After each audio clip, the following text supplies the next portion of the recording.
Hey all welcome to Impulse. നമ്മൾ നോക്കാൻ പോകുന്നത് ഓയിലി ആൻഡ് ഡ്രൈ സ്കിൻ ആണ് കേട്ടോ. സോ ഒരു സിമ്പിൾ ചാപ്റ്റർ ആണ്. സോ ഓയിലി സ്കിൻ എന്താണെന്ന് നിങ്ങൾക്ക് അറിയാം. അത് നമ്മളെ ബോഡിയിൽ ഒരുപാട് ഓയിൽ ഇങ്ങനെ പ്രൊഡ്യൂസ് ചെയ്തുകൊണ്ടിരിക്കും. ഓയിലിൻ്റെ സെൻസ് ഒരു ഗ്ലാൻഡ് ഉണ്ട്, അപ്പോൾ ഒരു ഷൈനി ഗ്രീസി ഫീൽ നമുക്ക് ഉണ്ടായിരിക്കും. സോ നമുക്കൊരു നാച്ചുറൽ ഓയിൽ സെബമാണ് പ്രൊഡ്യൂസ് ചെയ്യുന്നുണ്ടായിരിക്കുക. സെബേഷ്യസ് ഗ്ലാൻഡ് ആയിരിക്കും പ്രൊഡ്യൂസ് ചെയ്യുന്നുണ്ടാവും. അപ്പോൾ ഇതൊരു കോമൺ കൺസേൺ ആണ്. കാരണം എന്ന് വെച്ച് കഴിഞ്ഞാൽ എൻ്റെ ബോഡിയിൽ അധികമായിട്ട് സെബം പ്രൊഡ്യൂസ് ചെയ്യുന്നുണ്ടെങ്കിൽ അതെനിക്ക് ബുദ്ധിമുട്ടാണ്. ഇപ്പോൾ പുറത്തിറങ്ങുമ്പോഴും അല്ലെങ്കിൽ ഇപ്പം ഞാൻ മേക്കപ്പ് ചെയ്യുമ്പോഴും ഒക്കെ അതൊക്കെ പോകാനുള്ള ബുദ്ധിമുട്ട് കാരണമാണ്. അപ്പം ഓയിലി സ്കിന്നിന് കാരണം ജെനറ്റിക്സ് ആകാം, ഏജ് ആകാം, പോസ് എൻലാർജ് ആകുന്നതാകാം, and skin care routine over doing ചെയ്തൽ വരാം, ആൻഡ് മോയ്സ്ചറൈസിങ് സ്കിപ്പ് ചെയ്തൽ വരാറുണ്ട്. അപ്പോൾ നമുക്ക് എങ്ങനെയാണ് ഓയിലി സ്കിൻ ഒഴിവാക്കാൻ പറ്റുക? നിങ്ങളുടെ ഫേസ് നന്നായിട്ട് കഴുകുക, നല്ല വെള്ളം കുടിക്കുക, ഡയറക്റ്റായിട്ട് സൺലൈറ്റ് കൊള്ളുന്ന ഒഴിവാക്കുക, 2 മുതൽ 3 ലിറ്റർ വെള്ളം കുടിക്കുക. ഇതിപ്പോൾ ഏകദേശം നമ്മൾ പരസ്യം ചെയ്യുന്ന പോലെയാണ് കേട്ടോ പഠിപ്പിക്കുന്നത്. അപ്പോൾ സ്കിൻ കെയർ റുട്ടീനൊക്കെ പ്രോപ്പറായിട്ട് ചെയ്യാം, ബാലൻസ് ചെയ്ത് ചെയ്യുക എന്നുള്ളതാണ്. ഡ്രൈ സ്കിൻ എന്ന് പറയുമ്പോൾ എന്താണ്? ഇറ്റ്സ് കോൾഡ് സെറോക്സിസ് എന്നാണ് പറയുക. നമുക്ക് മോയ്സ്ചറൈസിങ് ഇല്ല, ഔട്ടർ ലെയറിന് മോയ്സ്ചറൈസിങ് ഇല്ല. സോ ഇത് നാച്ചുറൽ കണ്ടീഷൻ ആകാം, അല്ലെങ്കിൽ ടെമ്പററി ആയിരിക്കാം. ട്രീറ്റ് ചെയ്തില്ലെങ്കിൽ നമ്മുടെ സ്കിന്നിൽ ചെറിയ ക്രാക്കും പൊട്ടലും ഒക്കെ ഉണ്ടായിരിക്കും.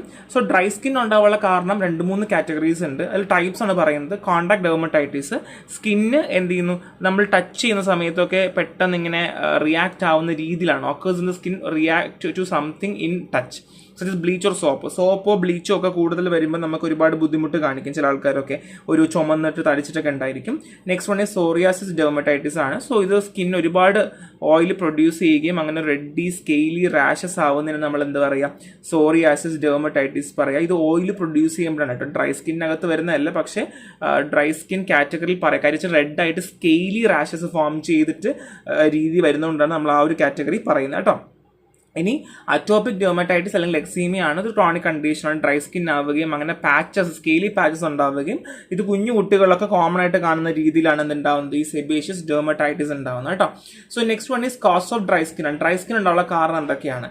മെഡിക്കേഷൻ ആകാം, ഏജിങ് ആകാം, വൈറ്റമിൻ ഡെഫിഷ്യൻസി ആകാം, ഡയബറ്റീസ് ആകാം, തൈറോയ്ഡ് ആകാം, കിഡ്നി ഡിസീസ് ആകാം, കീമോതെറാപ്പി ആകാം, അനോറക്സിയ, വിശപ്പില്ലായ്മ, സ്കിൻ ബാരിയർ ഡിസ്ഫങ്ഷൻ, ഇങ്ങനെയൊക്കെ കാരണം നമുക്ക് ഡ്രൈ സ്കിൻ ഉണ്ടാകാം. ഇതൊക്കെ നമുക്ക് കോമൺലി അറിയുന്ന ഒരു നാച്ചുറൽ ആയിട്ടുള്ള കാര്യമാണ്. അല്ല നമുക്കിത് വെറുതെ അങ്ങനെ എക്സാജുറേറ്റ് ചെയ്ത് പറയേണ്ട ആവശ്യമോ കാര്യങ്ങളോ ഒന്നും വരുന്നില്ല. സോ ഡ്രൈ സ്കിൻ ആകുമ്പോൾ എന്തുണ്ടാവുക, നമ്മുടെ സ്കിൻ ഇളകുന്ന ഒരു ഫീലിംഗ് ഉണ്ടായിരിക്കും, ഭയങ്കര ഡ്രൈ ആയിരിക്കും, ക്രാക്സ് ഉണ്ടായിരിക്കും, റഫ് ടെക്സ്ചർ ആയിരിക്കും അല്ലേ. സോ നമുക്ക് എങ്ങനെ ഒഴിവാക്കാം? നമ്മൾ എന്ത് ചെയ്യുക, ചെറു ചൂട് വെള്ളത്തിലൊക്കെ കുളിക്കുക, ലോങ് ബാത്തിങ് സെഷൻസ് ഒഴിവാക്കുക എന്നുള്ളതാണ് കേട്ടോ. അതായത് ഇപ്പോൾ ചില ആൾക്കാർ ഭയങ്കര ചൂടുവെള്ളത്തിൽ കുളിക്കും. ഭയങ്കര ചൂടുവെള്ളത്തിൽ കുളിക്കാൻ പാടില്ല, ചെറു ചൂടുവെള്ളത്തിൽ കുളിക്കുക. ലോങ് ബാത്ത്, ഒരുപാട് നേരം കുളിക്കുന്ന ഒഴിവാക്കുക. അത് മാത്രമല്ല, ഒരുപാട് നമ്മൾ ചൂട് കൂട്ടുവാണെങ്കിൽ നമ്മളെ ബോഡിയിൽ നിന്ന് നമ്മളിപ്പോൾ ഡ്രൈ ആവാനുള്ള ചാൻസ് ഭയങ്കര കൂടുതലാണ്. അത് മാത്രമല്ല, നമ്മൾ ജസ്റ്റ് ഒരു 10 മിനിറ്റൊക്കെ എന്ത് ചെയ്യുക, നമ്മൾ ഷവർ ചെയ്യുക, മാക്സിമം ഷവർ ചെയ്യുക. Shower every other day and limited 1 to 10 മിനിറ്റ്സിലേക്ക് ചെയ്യുക. മോയ്സ്ചറൈസർ ഉപയോഗിക്കുക, മോയ്സ്ചറൈസിങ് സോപ്പ് ഉപയോഗിക്കുക, മോയ്സ്ചറൈസർ കുളിച്ചതിന് ശേഷം ഉപയോഗിക്കുക. ഇനി സ്കിന്ന് ഡ്രൈ ആയിട്ടുണ്ടെങ്കിൽ നമ്മൾ ഒരിക്കലും റബ്ബ് ചെയ്യാനായിട്ടൊന്നും പാടില്ല. ജനറലി പാറ്റ് മാത്രമേ ചെയ്യാൻ പാടുള്ളൂ. സ്ക്രാച്ചിങ് ഒഴിവാക്കുക, ആൻഡ് ഹ്യൂമിഡിഫൈ ചെയ്യുക, വെള്ളം ആവശ്യത്തിന് കുടിക്കുക, സ്കിൻ റൂട്ടീൻ പ്രോപ്പർലി ചെയ്യുക, ആൻഡ് ഡോക്ടർ പറയുന്ന അനുസരിച്ചിട്ട് ഒരു മോയ്സ്ചറൈസർ ഉപയോഗിക്കുക. സിമ്പിളാണ്. എന്താണ് ഡ്രൈ സ്കിൻ, എന്താണ് ഓയിലി സ്കിൻ എന്ന് മനസ്സിലാക്കുക, അതെങ്ങനെ ഒഴിവാക്കാം എന്നുള്ളത് മാത്രം മനസ്സിലാക്കുക. അത്രയും ഇതിനകത്ത് പഠിക്കാനുള്ളൂ. അത് നിങ്ങൾക്ക് അറിയുന്ന കാര്യമാണ്. സോ മോയ്സ്ചറൈസർ എന്താണെന്ന് നിങ്ങൾക്ക് എല്ലാവർക്കും അറിയാം. മോയ്സ്ചറൈസർ എന്ന് പറയുന്ന ഒരു കോംപ്ലക്സ് ഫോർമുലേഷൻ ആണ്. നമ്മൾ അതിനകത്ത് ഒക്കൽസീവ്സ്, ഹ്യൂമക്റ്റന്റ്, ഇമോലിയൻ്റ് ഒക്കെ കോമ്പിനേഷൻസ് ഉണ്ടായിരിക്കും. സോ നമുക്ക് മോയ്സ്ചറൈസറിന് നമുക്ക് എന്താണ് ഒരു ഡെർമറ്റോളജിക്കൽ കണ്ടീഷൻ നമ്മൾ ഉപയോഗിക്കാറുണ്ട്. എക്സീമ, സോറിയാസിനൊക്കെ നമ്മൾ ഉപയോഗിക്കാറുണ്ട് എന്നുള്ളതാണ്. നമ്മൾ ഓൾറെഡി പറഞ്ഞു അല്ലെ, മോയ്സ്ചറൈസർ ഉപയോഗിക്കണം എന്ന് പറഞ്ഞു. അപ്പോൾ തന്നെ നിങ്ങൾക്ക് അറിയാം ഏകദേശം മോയ്സ്ചറൈസർ എന്തിനാണ് ഉപയോഗിക്കേണ്ടി വരിക എന്നുള്ളത് നിങ്ങൾക്ക് ഇപ്പോൾ തന്നെ ഐഡിയ കിട്ടി കാണും. സോ അതുകൊണ്ടാണ് നമ്മളുടെ മോയ്സ്ചറൈസർ പഠിക്കുന്നത്. സോ നമുക്ക് ആ ഒരു എന്താണ്, നമുക്ക് ബാരിയർ ഫോം ചെയ്യുക, and hypo allergic and fragrance free ആയിരിക്കണം, ആൻഡ് ഇൻസ്റ്റൻ്റ്ലി ഹൈഡ്രേറ്റിംഗ് ആയിരിക്കണം, പെട്ടെന്ന് അബ്സോർബ് ചെയ്യണം, കോസ്മെറ്റിക്കലി അക്സെപ്റ്റബിൾ ആയിരിക്കണം. ഇങ്ങനെ ഒരുപാട് സഫീഷ്യൻ്റ് ആയിട്ടുള്ള ക്യാരക്ടേഴ്സും ആവശ്യമാണ്, ഫങ്ഷൻസും ഉണ്ട് എന്നുള്ളതാണ്. മോയ്സ്ചറൈസിങ് റോൾ എന്ന് വെച്ചാൽ നമുക്ക് മോയ്സ്ചറൈസിങ് ആക്ഷൻ തരിക. നമുക്ക് ത്രൂ ഔട്ട് നമ്മൾ വെള്ളമൊന്നും ഒഴിവാക്കാതെ, നമ്മൾ ഡ്രൈ ഒന്നും ആക്കാതെ ഒരു ഫീലിംഗ് തരിക എന്നുള്ളതാണ്. ആൻറ്റി ഇൻഫ്ലമേറ്ററി പ്രോപ്പർട്ടി ഉണ്ട്. ചെറിയ തടിപ്പും തുടിപ്പും ഒക്കെ ഉണ്ടെങ്കിൽ അതൊക്കെ നമുക്ക് ഒഴിവാക്കാനായിട്ട് പറ്റും. ആൻറ്റി മൈറ്റോട്ടിക് ആണ്. അതായത് എന്താണ്, moisturising, slow down epidermal turn over and helpful in psoriasis. സോറിയാസിലൊക്കെ നമുക്ക് ഒഴിവാക്കാനായിട്ട്, അല്ലെങ്കിൽ നമ്മളെ സോറിയാസിന് ഉണ്ടാവാതിരിക്കാൻ വേണ്ടി നമ്മളെ ഒരുപാട് ഹെൽപ്പ് ചെയ്യും. ഒരു കൂളിംഗ് എഫക്റ്റ് ഒക്കെ തന്നിട്ട് പിന്നെ ചില മോയ്സ്ചറൈസറിൽ നമ്മൾ SPF ആഡ് ചെയ്യാറുണ്ട്, അങ്ങനെ അത് സൺ പ്രൊട്ടക്ഷനും കൂടെ തരും എന്നുള്ളതാണ്. സോ മിസലിനിയസ് ഉണ്ട്, അപ്പിയറൻസ് വരിക, ആൻറ്റി മൈക്രോബിയൽ ഏജൻസ് ഉണ്ട്, ഹീലിംഗ് ചെയ്യാൻ വേണ്ടി, ഹൈഡ്രേറ്റ് ചെയ്യാൻ വേണ്ടിയൊക്കെ നമ്മൾ ഉപയോഗിക്കാറുണ്ട്. മോയ്സ്ചറൈസിങ് ഏജന്റ് എക്സാമ്പിളാണ് ഹൈഡ്രോ കാർബൺ ഓയിൽ അല്ലെങ്കിൽ wax, mineral oil, petroleum, paraffin. Silicones ആണെങ്കിൽ സിലിക്കോൺ, ഗ്ലൈക്കോൺ, കോപോളിമേഴ്സ്. എസ്റ്റേഴ്സ് ആണെങ്കിൽ vegetable oil, animal oil. Fatty alcohol ആണെങ്കിൽ സീറ്റൈൽ ആൽക്കഹോൾ. ലനോണിക് ഡെറിവേറ്റീവ് ആണെങ്കിൽ ലലോണിൻ. ഓയിൽ, വാക്സ് ഒക്കെയാണ്. സ്റ്റിറോൾസ് ആണെങ്കിൽ കൊളസ്ട്രോൾ ആൻഡ് കൊളസ്ട്രോൾ എസ്റ്റേഴ്സ് ആണ് കേട്ടോ. ഇതൊക്കെ ഇമ്പോർട്ടൻ്റ് ആണ്, എക്സാമ്പിൾ നോക്കി വെക്കുക. സോ നെക്സ്റ്റ് വൺ ഈസ് കോംഡോജെനിസിറ്റി ആണ് കേട്ടോ. കോംഡോജെനിസിറ്റി എന്നാണ് പറയുക. സോ കോംഡോജെനോസിറ്റി എന്ന് വെച്ചാൽ ഒരു സ്മോൾ ആക്നെ ലീഷൻ ആണ്. നമ്മുടെ നമ്മുടെ പോഴ്സിലെ ചെറിയ ചെറിയ പോഴ്സ് ക്ലോഗ് ആയിട്ടുണ്ടാവുന്ന ചെറിയ സ്മോൾ ആക്നെ ലീഷൻസ് ആണ് കേട്ടോ. നമ്മുടെ പോഴ്സ് ഉണ്ടാവും, അതിങ്ങനെ അടഞ്ഞു പോയിട്ടുണ്ടാവുന്നതാണ്. ക്ലോഗ്സ് ഓപ്പൺ ആകുമ്പോഴത്തേക്കും air cause oxidation and lesion turn blackheads. So ഈ ക്ലോഗ്സ് എപ്പോഴാണ് ഓപ്പൺ ആവുന്നത് ആ സമയത്ത് എന്ത് ചെയ്യുന്നു, അകത്തുണ്ടാവുന്നത് എയർ പോവുകയും അവിടെ ഓക്സിജൻ നടക്കുകയും അങ്ങനെ ബ്ലാക്ക് ഹെഡ്സ് ഫോം ചെയ്യുന്നു. ആൻഡ് ക്ലോഗ്സ് ക്ലോസ് ആകുമ്പോഴത്തേക്ക് അത് വൈറ്റ് ആയിട്ട് മാറുകയാണ് ചെയ്യുക. നമുക്ക് ഓൾറെഡി അറിയാം, നമുക്ക് ബ്ലാക്ക് ഹെഡ്സ് ഉണ്ട്, വൈറ്റ് ഹെഡ്സ് ഉണ്ട്. സോ ക്ലോഗ് ഓപ്പൺ ആയിട്ട് എന്ത് ചെയ്യുന്നു, ഇത് ഓക്സിജൻ സംഭവിക്കുവാണെങ്കിൽ അത് ബ്ലാക്കും, ക്ലോസ് ആയിട്ടാണ് ഇരിക്കുന്നതെങ്കിൽ അത് വൈറ്റ് ഹെഡ്സും ആയിട്ടായിരിക്കും ഉണ്ടാവുക. കോംഡൗൺസിന് നോർമലി ഉണ്ടാകുന്ന കാരണങ്ങൾ വെച്ചാൽ high dairy intake, sugar intake കൂടുമ്പം, ഹ്യൂമിഡ് ക്ലൈമറ്റ് ആയിരിക്കുമ്പോൾ, ഓവറായിട്ട് മോയ്സ്ചറൈസർ ആകുമ്പോൾ, റോങ് മോയ്സ്ചറൈസർ ഉപയോഗിക്കുവാണെങ്കിൽ, പിന്നെ പിമ്പിൾസ് പൊട്ടിക്കുന്ന ആൾക്കാർക്ക്, പിന്നെ ആൻഡ്രോജൻ ഹോർമോൺ ഇൻബാലൻസ് ഉണ്ടാകുന്ന ആൾക്കാർക്ക്, family history and poor diet habit ഒക്കെ ആണെങ്കിൽ നമുക്ക് എന്തുണ്ടാവാം, ഈ ബ്ലാക്ക് ഹെഡും വൈറ്റ് ഹെഡ്സും ഉണ്ടാവാം എന്നുള്ളതാണ്.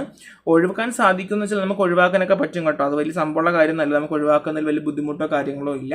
ലൈക്ക് അസലിക് ആസിഡോ ബെൻസോയിൽ പെറോക്സൈഡോ ഗ്ലൈക്കോളിക് ആസിഡോ സാലിസിലിക് ആസിഡൊക്കെ ഉപയോഗിച്ച് കഴിഞ്ഞാൽ നമുക്ക് ട്രോപ്പിക്കൽ ആയിട്ടുള്ള റെക്സിനോളൊക്കെ ഉപയോഗിക്കുകയാണെന്നുണ്ടെങ്കിൽ നമുക്ക് എന്തായാലും വൈറ്റ് ഹെഡ്സും ബ്ലാക്ക് ഹെഡ്സും നമുക്ക് എന്ത് ചെയ്യാൻ പറ്റും, ഒഴിവാക്കാനായിട്ടൊക്കെ പറ്റുന്ന കാര്യങ്ങളേ ഉള്ളൂ. അത് വലിയ സംഭവമൊന്നുമല്ല.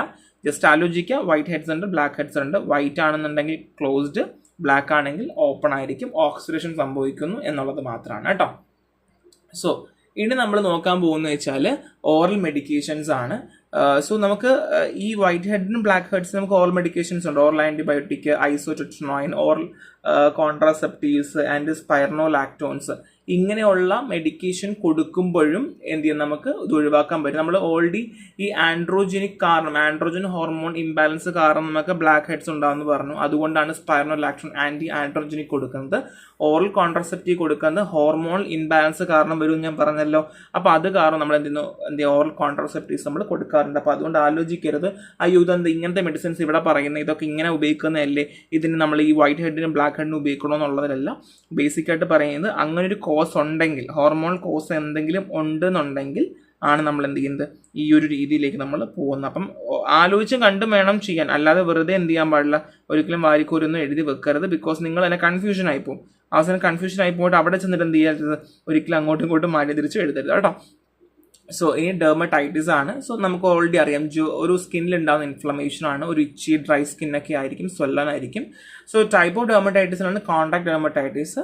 ഇവിടെ നമ്മൾ സോപ്പോ കെമിക്കൽസ് ഉപയോഗിക്കുമ്പോൾ. ആൻഡ് അറ്റോപിക് ഡെർമറ്റൈറ്റിസ് എക്സീമിയാണ്, റെഡ് ആണ്, ലീഷൻസ് ആയിട്ട് വരും. And seborrhoeic dermatitis red itchy flaky scalp ആയിരിക്കും, പക്ഷെ അത് കണ്ടേജിയസ് അല്ല. ഇനി എക്സ്ഫോളിയേറ്റീവ് ഡെർമറ്റൈറ്റിസ് ആണ്, severe widespread skin inflammation ആണ്. സോ നമ്മൾ ഏതെങ്കിലും മെഡിക്കേഷൻ എടുക്കുമ്പോഴോ അല്ലെങ്കിൽ എന്തെങ്കിലും അസുഖം കാരണം ഉണ്ടാവുന്നതാണ് എന്ത്, എക്സ്ഫോളിയേറ്റീവ് ഡെർമറ്റൈറ്റിസ് എന്ന് പറഞ്ഞാൽ. അപ്പം ഇത് ഭയങ്കര ഒരു സിവിയർ കണ്ടീഷൻ ആണ്. സ്കിന്നൊക്കെ ഭയങ്കരമായിട്ട് പൊട്ടിപ്പോയിട്ട് ഭയങ്കര വേദനയൊക്കെ ആയിരിക്കും, ബ്ലഡൊക്കെ വൂസ് ഔട്ട് ചെയ്യാറുണ്ട് എന്നുള്ളതാണ്. ഡാൻഡ്രഫ് നിങ്ങൾക്ക് ഓൾറെഡി അറിയാം, നിങ്ങൾ പഠിച്ച കാര്യമാണ്. സ്കിന്ന് സ്കാൽപ്പായിട്ട് പോവുക അല്ലെങ്കിൽ ഫ്ലേക്കി ആയിട്ട് മാറുക എന്നുള്ളതാണ്. ഓയിലി ഏരിയയിലാണ് കൂടുതൽ ഉണ്ടാവുക. സോ ഐബ്രോ, ബിയേർഡ്, ഹെയറി റീജിയനിലൊക്കെ ഉണ്ടാവും. ഒരു ഇതാണ്, ഒരു ഇച്ചി സ്കാൽപ്പായിരിക്കും, ഭയങ്കരമായിട്ട് നമുക്കിങ്ങനെ ചൊറിഞ്ഞുകൊണ്ടേ ഇരിക്കുകയായിരിക്കും ചെയ്യേണ്ടാവുക. അത് മാത്രമല്ല, നമുക്ക് ചില സമയത്ത് ഷാമ്പു ചെയ്യാതിരിക്കുമ്പോഴോ അല്ലെങ്കിൽ ഫംഗൽ ഇൻഫെക്ഷൻ കാരണം, ഡ്രൈ സ്കിൻ കാരണം, അല്ലെങ്കിൽ ഈവൻ കോൺടാക്ട് ഡെർമറ്റൈറ്റിസ് കാരണം പോലും നമുക്ക് എന്തുണ്ടാവാം, നമുക്ക് ഈ ഒരു ഡാൻഡ്രഫ് ഉണ്ടാവാം എന്നുള്ളതാണ്. സോ ഒരു ബേസിക് കൺസെപ്റ്റ് മനസ്സിലാക്കുക എന്നുള്ളതാണ്. ഓൾറെഡി പഠിച്ചിട്ടുള്ളത് നിങ്ങൾ എളുപ്പമാണ്. സോ ഹെയർ ലോസ് നിങ്ങൾക്ക് അറിയാമല്ലോ. നമ്മൾ ഹെയർ ലോസ് ഉണ്ടാവുന്നത് ഒന്നെങ്കിൽ എന്താണ് മെഡിക്കേഷൻ ട്രീറ്റ്മെന്റ് അല്ലെങ്കിൽ കീമോതെറാപ്പി ഫോർ ക്യാൻസറോ ഒക്കെ ഉണ്ടാകുമ്പോഴാണ് ദേഹത്തുള്ള എല്ലാ മുടിയും ഒക്കെ ഒഴിവായി പോവുണ്ടാവാം. സോ മുടി പോകുന്നതനുസരിച്ച് തിരിച്ചു വരും. പക്ഷെ ചില കേസുകളിൽ വരാറില്ല. പിന്നെ റിംഗ് വോം ഇൻഫെക്ഷൻ കാരണം ഹെയർ ലോസ് പോകാറുണ്ട്. പിന്നെ ബ്രോക്കൺ ഹെയർസ്, പിന്നെ റെഡ്നിങ്, സ്വെല്ലിങ്, അല്ലെങ്കിൽ ടൈം ഓഫ് ഊസിങ്, അല്ലെങ്കിൽ അങ്ങനെ അതിന്റെ കൂടെ ആയിരിക്കും നമുക്ക് ഈ ഒരു ഹെയറും കൂടെ പൊട്ടിപ്പോവുണ്ടാവുക. അതായത് ഇപ്പോൾ എക്സാമ്പിൾ ചില ആൾക്ക് മുടി പൊട്ടിപ്പോവാറുണ്ട്, അങ്ങനെ ഹെയർ ലോസ് ഉണ്ടാവാം. പിന്നെ ചില സമയത്ത് നമുക്ക് എന്തെങ്കിലും റെഡ്നെസ്സോ അല്ലെങ്കിൽ സ്വെല്ലിങ്ങോ അങ്ങനെയൊക്കെ ഉണ്ടാവുന്ന കേസുകളിൽ നമുക്ക് എന്ത് ചെയ്യും, ഇതിന്റെ കൂടെ തന്നെ ഹെയറും പൊട്ടിങ് പോരാം എന്നുള്ള ഒരു കേസും കൂടെ ഉണ്ട് എന്നുള്ളതാണ് കേട്ടോ. ബാൾനെസ് അറിയാലോ, പെർമനന്റും ആണ് ടെമ്പററിയും ആണ്. പെർമനന്റ് തിരിച്ചു കൊണ്ടുവരാൻ പറ്റും, പെർമനന്റ് തിരിച്ചു കൊണ്ടുവരാൻ പറ്റില്ല, ടെമ്പററി ആണെങ്കിൽ നമുക്ക് തിരിച്ചു കൊണ്ടുവരാനായിട്ട് പറ്റും എന്നുള്ളതാണ്. ഹോർമോൺ ചേഞ്ച് കാരണം like pregnancy, childbirth, menopause, thyroid problem കാരണമൊക്കെ ഹെയർ ലോസ് ഉണ്ടാകാം. നോർമലി ഹെയർ ലോസ് ഒക്കെ ഉണ്ടാകുമ്പോൾ നമ്മൾ ആദ്യം പറയാം നിങ്ങൾ തൈറോയ്ഡ് ചെക്ക് ചെയ്യൂ. കാര്യം തൈറോയ്ഡ് കാരണം എന്ത് ചെയ്യാം, സിവിയർ ഹെയർ ലോസ് ഉണ്ടാകാം. ഇനി ഫീമെയിൽസിലാണെങ്കിൽ ബർത്ത് കാരണമോ അല്ലെങ്കിൽ ഏതെങ്കിലും ഹോർമോൺ തെറാപ്പിയൊക്കെ എടുക്കുവാണെങ്കിലും ചിലപ്പോൾ ഹെയർ ലോസ് ഉണ്ടാകാം.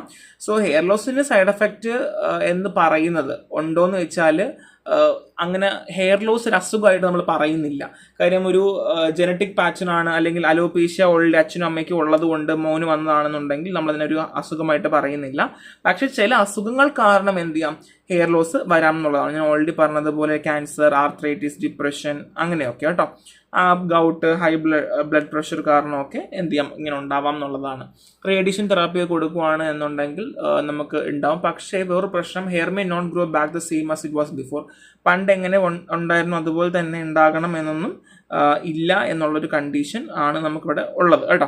ഇനി ഫിസിക്കൽ ഇമോഷണൽ സ്ട്രെസ്, ചില ആൾക്കാർക്ക് ഭയങ്കരമായിട്ട് ഇങ്ങനെ സ്ട്രെസ് ഒക്കെ ഉണ്ടാകുമ്പോൾ ഹെയർ ലോസ് സിവിയറായിട്ട് ഉണ്ടായിരിക്കും. പിന്നെ ടെമ്പററി ആണ്, തിരിച്ചു വരും കേട്ടോ. പിന്നെ hair style and hair treatment, ചില ആൾക്കാരൊക്കെ ഹെയർ ട്രീറ്റ്മെന്റ് ഒക്കെ ചെയ്തിട്ട് അല്ലെങ്കിൽ അങ്ങനെയൊക്കെ ഹെയർ ലോസ് ഉണ്ടാവാറുണ്ട്. പക്ഷേ ചില സമയത്ത് അത് പെർമനന്റ് ആവാറുണ്ട് കേട്ടോ. നമ്മൾ നോക്കിയിട്ടില്ല എന്നുണ്ടെങ്കിൽ ഇല്ല, ചിലത് നമുക്ക് തിരിച്ചു കൊണ്ടുവരാൻ പറ്റും. നമുക്ക് നമ്മുടെ ബോഡിക്ക് പറ്റാത്ത പ്രൊഡക്ട്സ് ഉപയോഗിക്കുന്ന ടീമുകളുണ്ട്, അല്ലെങ്കിൽ ഇത് നമുക്ക് ഉപയോഗിക്കാൻ പാടില്ല, നമുക്ക് സിവിയർ ഹെയർ ലോസ് ഒക്കെ ഉണ്ടാക്കിയാലും വാരിക്കോരി തേക്കും, ചില ഡൈ ഒക്കെ വാരിക്കോരിയൊക്കെ തേക്കും. അങ്ങനെ ഹെയർ ലോസ് ഒക്കെ അത് കാരണം ഉണ്ടാകും, ടെമ്പററി ആയിരിക്കും. നമ്മൾ ജസ്റ്റ് ശ്രദ്ധിക്കണം എന്നുള്ളത് മാത്രമേ ഉള്ളൂ. സോ നെക്സ്റ്റ് നമ്മൾ പറയാൻ പോകുന്നത് ബ്ലെമിഷസ് ആണ്. സോ ബ്ലെമിഷസ് എന്ന് വെച്ചാൽ ജനറലി നമ്മൾ പറയുന്നത് എനി മാർക്ക്, സ്പോട്ട്, ഡിസ്കളറേഷൻ ആണ്, നമ്മുടെ സ്കിൻ ഉണ്ടാവുന്നതാണ്.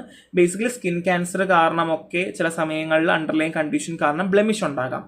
ബ്ലെമിഷ് നമുക്ക് ഹാംലെസ് ആണ്. ചില ആൾക്കാർക്ക് പറയാറുണ്ട് എന്താണ്, കല വന്നു അല്ലെങ്കിൽ എന്താണ് ഇങ്ങനെ ബുദ്ധിമുട്ട് വന്നു എന്നൊക്കെ പറയാറുണ്ട്. സോ ടൈപ്പ് ഓഫ് ബ്ലെമിഷസ് എന്ന് പറയുമ്പോഴത്തേക്കും നമ്മുടെ പോഴ്സ് ക്ലോഗ് കാരണം നമുക്ക് ഒരു ബ്ലെമിഷ്, ആക്നെ ഉണ്ടാകാം. ബ്ലാക്ക് ഹെഡ്സ് ഞാൻ ഓൾറെഡി പറഞ്ഞു, വൈറ്റ് ഹെഡ്സ് ഞാൻ പറഞ്ഞു. പിന്നെ പാപ്പുലേസ് ഉണ്ട്, ചെറിയ റെഡ് ബംസ് ആയിരിക്കും, നമ്മൾ ഇൻഫ്ലമേറ്റ് ചെയ്തിട്ട് ബാക്ടീരിയ ഒക്കെ അവിടെ വളർന്ന് അങ്ങനെ സ്കിന്നിന്റെ ഡീപ്പറിലേക്ക് എന്ത് ചെയ്യുന്നു പോകുന്ന ഒരു കേസാണ് പാപ്പുലേസ് എന്ന് പറയാം കേട്ടോ. സോ ഇൻഫ്ലമേഷൻ ആണ്. ആൻഡ് പിസ്റ്റുലേസ് ഉണ്ട്. സോ റെഡ് സ്പോട്ട് ആയിരിക്കും, കണ്ടിൻ യെല്ലോ ഓർ വൈറ്റ് പസ്, നമുക്ക് ഇങ്ങനെ പഴുത്ത് പൊങ്ങി വരത്തില്ല, ആ ഒരു പരിപാടിയാണ്. സോ ഇത് ടൈപ്പ് ബ്ലെമിഷസ് ആണ്. അത്രയേ ഉള്ളൂ, ഒരു മാർക്കോ സ്പോട്ടോ ഡിസ്കളറേഷനോ ആയിരിക്കും നമ്മുടെ സ്കിന്നിനുണ്ടാവുന്ന ചെറിയ മാറ്റം, അതിന് നമ്മൾ ബ്ലെമിഷ് എന്ന് പറയാം കേട്ടോ. സോ ബ്ലെമിഷിന് കാരണം വൈറസ് ആകാം. ഇപ്പൊ കോൾഡ് സോഴ്സ് ലൈക്ക് എന്താണ് HSV1, ചിക്കൻ പോക്സ് കാരണമൊക്കെ വന്നേക്കാം. ആൻഡ് ഇൻഫെക്ഷൻ ലൈക്ക് മലേസിയ, ഫോളിക്കുലൈറ്റിസ് ഒക്കെ ഉണ്ട് കേട്ടോ മിക്കവാറും. പിന്നെ ചില ആൾക്കാർക്ക് ഫോളിക്കുലൈറ്റിസ് കോമൺ ആണ്. അപ്പം അങ്ങനെ വരുന്ന സമയത്ത് അല്ലെങ്കിൽ ഈസ്റ്റ് ഗ്രോത്ത് ഒക്കെ ഉണ്ടാകുമ്പോൾ ഹെയർ ഫോളിക്കിൾസിലൊക്കെ ഈസ്റ്റ് ഗ്രോത്ത് ഉണ്ടെങ്കിൽ ഭയങ്കരമായിട്ട് ഇങ്ങനെ പൊങ്ങി വരും കേട്ടോ. അങ്ങനെയൊക്കെയുള്ള കേസുകളിൽ വരാറുണ്ട്. ജനറ്റിക് ആണെങ്കിൽ Darier disease like oily smelly blemishes, അതായത് ഭയങ്കര ഒരു സ്മെല്ലായിരിക്കും, ഇങ്ങനെ പൊട്ടി ഇങ്ങനെ നിൽക്കുന്ന രീതിയിൽ. പിന്നെ Fabry disease cause grouping of dark red spot due to gene mutation കാരണം ഉണ്ടാവുന്നതാണ്. സോ ജനറ്റിക്സ് ഒക്കെ അങ്ങനെ ഭയങ്കര റെയർ ആണ് കേട്ടോ, ബാക്കിയൊക്കെ കോമൺ ആണ്. സൺ എക്സ്പോഷർ, ഓവറായിട്ട് നമ്മൾ സൺ എക്സ്പോഷർ ചെയ്യുമ്പോഴത്തേക്ക് UV റേസ് അടിക്കുമ്പോൾ സ്കിൻ ക്യാൻസറിന്റെ ചാൻസ് കൂടുതലാണ്. Hyper pigmentation, skin damage. Diet, high sugar diet കഴിക്കുന്ന ആൾക്കാർക്ക് ബ്ലെമിഷ് ഉണ്ടാവാനുള്ള ചാൻസ് കൂടുതലാണ്. പിന്നെ സ്റ്റിറോയിഡ്സ്, ആൻഡ്രോജനിക് സ്റ്റിറോയിഡ്സ്, ലിഥിയം ഒക്കെ ചില ക്രീംസിലൊക്കെ ലിഥിയത്തിനെ കണ്ട് നമ്മൾ കേട്ടിട്ടുണ്ടായിരിക്കും. അതൊക്കെ നമ്മൾ ഉപയോഗിക്കുകയാണെന്നുണ്ടെങ്കിൽ എന്ത് സംഭവിക്കും, നമുക്ക് ബ്ലെമിഷ് ഉണ്ടാവാനുള്ള ചാൻസ് ഭയങ്കര കൂടുതലാണ് കേട്ടോ. സോ ഇതൊക്കെ സിമ്പിളാണ്. റിങ്കിൾ എന്താണ്, നമുക്ക് ചെറിയ ഉണ്ടാവുന്ന ഒരു റിങ്കിൾസ് ആയിരുന്നു. ഈവൻ നമ്മൾ ചിരിക്കുമ്പോൾ പോലും, ഇപ്പം നമ്മൾ ചിരിക്കുന്ന സമയത്ത് നമ്മുടെ ഫോൾഡ് ഉണ്ടാവും അല്ലെ, നമ്മുടെ ചിരിക്കുന്ന സൈഡിൽ ഫോൾഡ് ഉണ്ട്, അപ്പം ലൈൻസ് അല്ലെങ്കിൽ ഫോൾഡ് ഒക്കെ ഉണ്ടാവുന്നതാണ്. സോ അത് സൺ എക്സ്പോസ്ഡ് കാരണമാകാം. ഫേസ്, നെക്ക്, ഹെഡ്, ഫോറാമിലുണ്ടാവും. ഏജിങ്ങിന്റെ പാർട്ട് കാരണം റിങ്കിൾ ഉണ്ടാവാം കേട്ടോ. ഇപ്പം നമ്മൾ കൂടുതലായിട്ട് ആൾക്കാർ ചിരിക്കുമ്പോൾ സംഭവിക്കും, ഈ സൈഡിൽ ചെറിയൊരു റിങ്കിൾ ഉണ്ടാവും അല്ലേ. അതൊക്കെ നോർമലി ഉണ്ടാവുന്നതാണ്. UV റേഡിയേഷൻ, ഫേസിൽ എക്സ്പ്രഷൻ കാരണം ഉണ്ടാവാറുണ്ട്, പൊല്യൂഷൻ കാരണം വരെ ഉണ്ടാവാറുണ്ട്. നമ്മുടെ സ്കിന്നിൽ ഫ്രീ റാഡിക്കൽസ് ഡാമേജ് ആവുകയും അങ്ങനെ കൊളാജനൊക്കെ നശിച്ചു പോകുന്ന ഒരു കേസാണ്. ആക്നെ ഉണ്ടാവാറുണ്ട്. ആക്നെ വൾഗാറിസ് നിങ്ങൾക്ക് അറിയായിരിക്കും. ഒരു പ്രായം എത്തുമ്പോൾ നമുക്ക് എല്ലാവർക്കും ഉണ്ടാവുന്ന ആക്നെ ഭയങ്കര അൺകൺട്രോൾ ആയിരിക്കും, നമുക്കൊന്നും ചെയ്യാൻ ഒക്കത്തില്ല. ആ സമയം നമ്മൾ ക്ലിൻഡാമൈസിൻ, ക്ലിയർ ജെല്ലൊക്കെ നമ്മൾ വാരിത്തേക്കും. സോ ഇതൊരു ഡിസോർഡർ ആണ്, പിലോസെബേഷ്യസ് യൂണിറ്റ്സ് ഉണ്ടാവുന്ന ഡിസോർഡർ ആണ് acne vulgaris. So categorised by comedones, papule, pustules, nodule, cyst. നിങ്ങൾക്ക് അറിയാം, പഴുത്ത് പൊങ്ങി വരിക, പിന്നെ ചുമന്ന് തടിച്ചു വരിക, പിന്നെ പൊട്ടുക, അതൊക്കെയാണ് നോർമലി ഉണ്ടാവുക. സോ നോർമലി നമ്മൾ ഡെർമറ്റോളജിയിൽ തന്നെ ഏറ്റവും കൂടുതൽ എൻകൗണ്ടർ ചെയ്യുന്ന ഒരു കോമൺ കണ്ടീഷനാണ് ഡേ ടു ഡേ പ്രാക്ടീസിൽ. ഇപ്പൊ എത്രയൊക്കെ വിചാരിച്ചാൽ ഒരു 10-20 പേരെങ്കിലും വരും ഡെർമറ്റോളജിയിൽ ഇത്ര എനിക്ക് പ്രശ്നമുണ്ടെന്ന് പറഞ്ഞിട്ട് കേട്ടോ. Next one is prickly heat ആണ്, മിലേറിയ എന്ന് പറയും. So occurs in individual who sweat excess, ഭയങ്കരമായിട്ട് വേർക്കുന്ന ആൾക്കാരിലേക്ക് ഉണ്ടാവുക.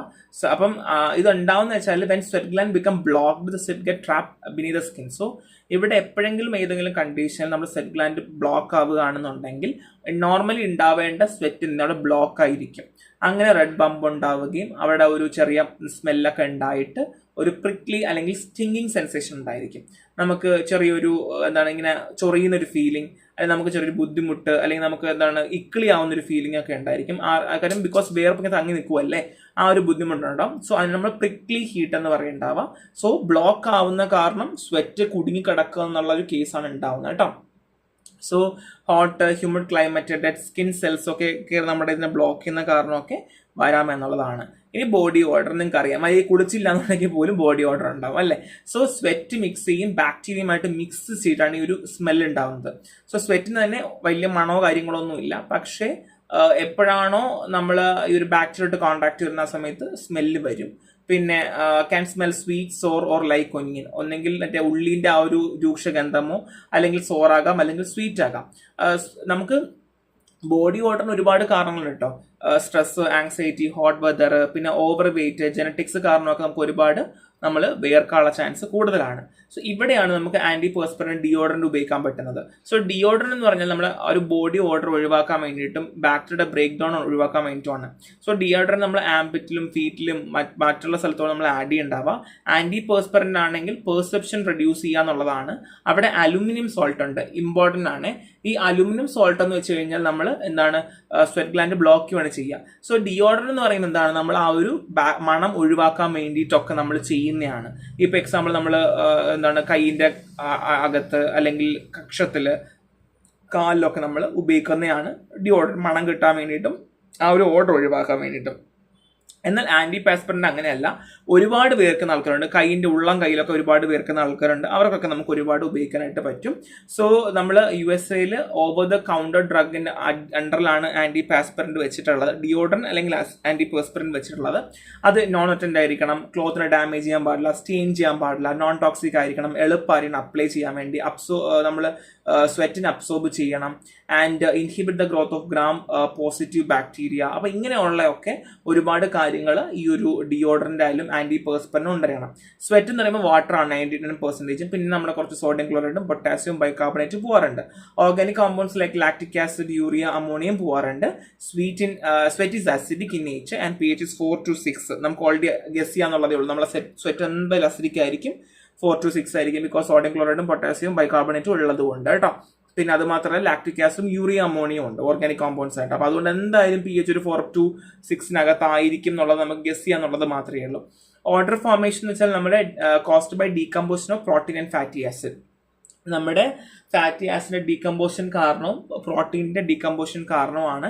സോ എക്സാമ്പിൾ ഇൻക്ലൂഡ് സ്റ്റിറോയിഡ്സും ലാക്ടോൺസും ആണ്. സോ നമ്മളെ ഓർഡർ ഉണ്ടാവുന്നത് നമ്മൾ കഴിക്കുന്ന ആഹാരം, നമ്മളെ ബോഡിയിൽ ഉണ്ടാവുന്ന കെമിക്കൽ ചേഞ്ച്.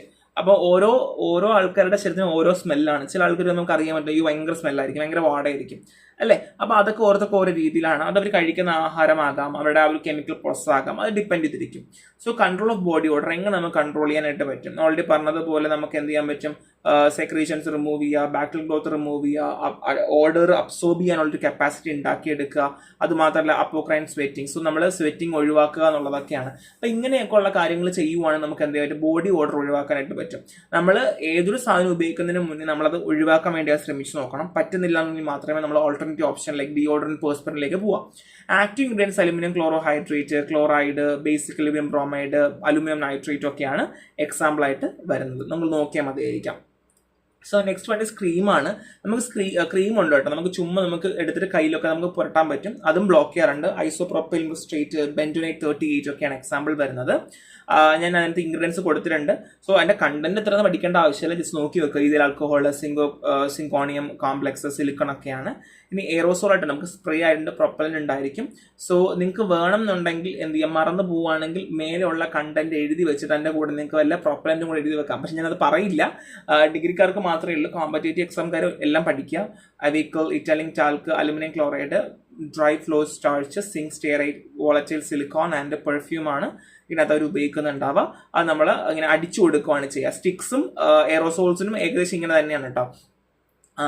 വേണമെങ്കിൽ ക്രീമിനും എയറോസോളിനും സ്റ്റിക്കിനും ഒരേ ഫോമുല പഠിച്ചിട്ട് അത് നിങ്ങൾ ജസ്റ്റ് മാറ്റി മാത്രം കൊടുത്താൽ മതിയായിരിക്കാം. അങ്ങനെ നമുക്ക് ചെയ്യാനേ ഒക്കത്തുള്ളൂ, നിങ്ങൾക്ക് ഓർമ്മ ഇല്ലാന്നുണ്ടെങ്കിൽ കേട്ടോ.